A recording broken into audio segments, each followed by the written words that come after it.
Halo semuanya teman-teman serta Pak Dodo selaku dosen mata kuliah pragmatik. Di sini saya Karolus Bergas Konstantin, mahasiswa Sastra Indonesia angkatan 20 akan mempresentasikan laporan observasi yang telah saya lakukan. Jadi laporan observasi pragmatik saya mengambil dari percakapan jual beli sayuran di pasar tradisional. Kebetulan bertepatan pasarnya itu dekat rumah saya di daerah Rawamangun. Untuk membuka, bahasa merupakan alat komunikasi utama dalam kehidupan sosial, termasuk dalam aktivitas ekonomi seperti transaksi jual beli di pasar tradisional. Interaksi antara penjual dan pembeli tidak hanya menyampaikan informasi secara literal, tetapi juga mengandung makna implisit yang dipengaruhi oleh konteks sosial dan situasi, hubungan sosial, dan tujuan komunikasi.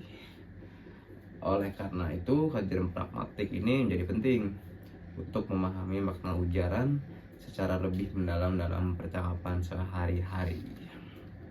Next slide. Pengantar teori pragmatik yang singkat.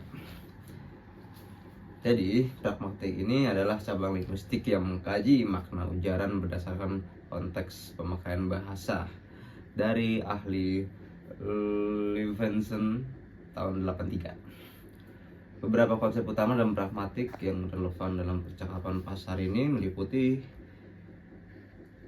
tindak tutur dari Austin and Shirley. Dia ini memiliki 3 poin, yaitu yang pertama lokusi, ujaran secara literal, yang kedua elokusi, maksud penutur, dan yang ketiga perlokusi, yaitu dampak ujaran pada mitra tutur.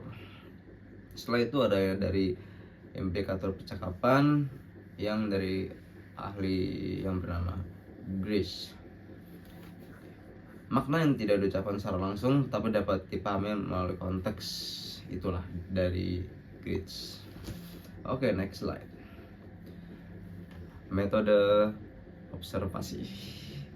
Jadi, observasi ini saya lakukan secara langsung di pasar tradisional saat kita belanja sayuran, tepatnya pada pagi hari pastinya, soalnya masih banyak tuh sayuran-sayuran yang segar. Nah, saya berperan sebagai pembeli dan mencatat percakapan nyata antara yang menjual dan saya tanpa mengganggu jalan interaksi. Data yang dikumpulkan berupa tuturan lisan yang kemudian dianalisis secara pragmatik. Next slide. Analisis percakapan dan masalah pragmatik. Jadi data percakapan ini, nah seperti ini.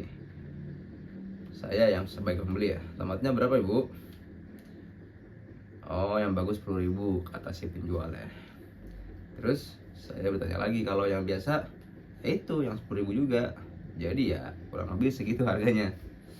Nah, dari analisis pragmatiknya itu saya mengambil dari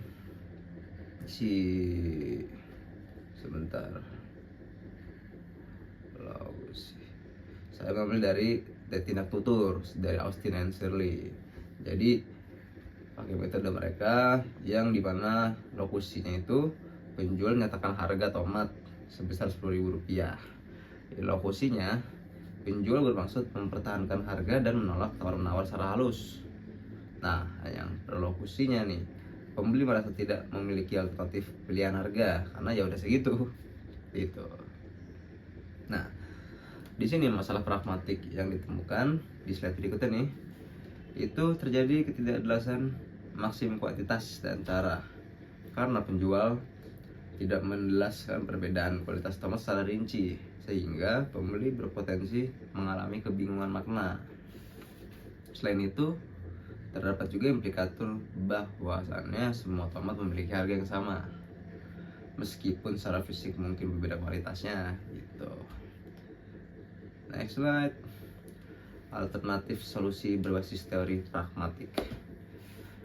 Jadi berdasarkan prinsip kerjasama Grish, Penjual tuh seharusnya memberikan informasi yang lebih jelas dan relevan. Contoh alternatif tuturannya itu seperti ini. Yang segar tuh 10.000, kalau yang kecil 8.000. Nah, solusinya tuh yang pertama, mematuhi maksimum kuantitas agar informasinya cukup. Yang kedua, mematuhi maksimum cara, nah biar tidak ambigu. Dan yang ketiga, mengurangi potensi salah paham antara penjual dan pembeli. Jadi dengan demikian komunikasi itu menjadi lebih efektif dan kooperatif. Nah, jadi kesimpulannya itu, hasil observasi yang telah saya jalani menunjukkan bahwa percakapan jual beli di pasar tradisional mengandung berbagai fenomena pragmatik seperti tindak tutur dan implikatur. Masalah pragmatik juga muncul ketika penutur tidak mematuhi prinsip kerjasama nih dalam berbahasa. Melalui penerapan teori pragmatik dapat dirumusin juga alternatif solusi berupa tuturan yang lebih jelas dan kontekstual agar komunikasi berjalan efektif dan tidak menimbulkan kesalahpahaman. Nah, jadi sekian presentasi dari saya mengenai laporan observasi di lapangan. Sekian dari saya, terima kasih.